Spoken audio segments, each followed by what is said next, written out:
Lumakas pa bilang severe tropical storm ang binabantayan nating bagyo sa Pacific Ocean na may international name na Bebingka. Huling namata ng sentro ng bagyo, 1,975 kilometers silangan ng Central Luzon. May taglay itong lakas ng hangin na aabot sa 95 kilometers per hour. Ayon sa Pag-asa, patuloy pang lumalakas ang bagyo at posibleng maging typhoon ito sa sandaling pumasok na sa Philippine Area of Responsibility bukas.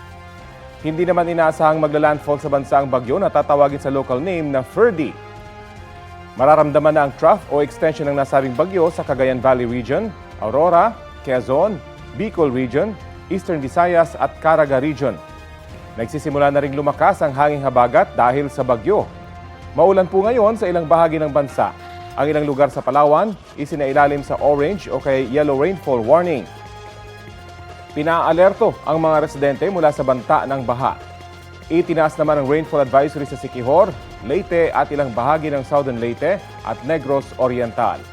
Tatagal po ang mga nasabing babala hanggang alas 11 ngayong umaga. Asahan ng ulan sa mga susunod pang oras sa halos buong bansa kasama na ang Metro Manila base sa rainfall forecast ng Metro Weather. Posible ang heavy to intense rains na maaaring magdulot ng baha o landslide. Kapuso, alamin ang maiinit na balita. Bisitahin at mag-subscribe sa GMA Integrated News sa YouTube.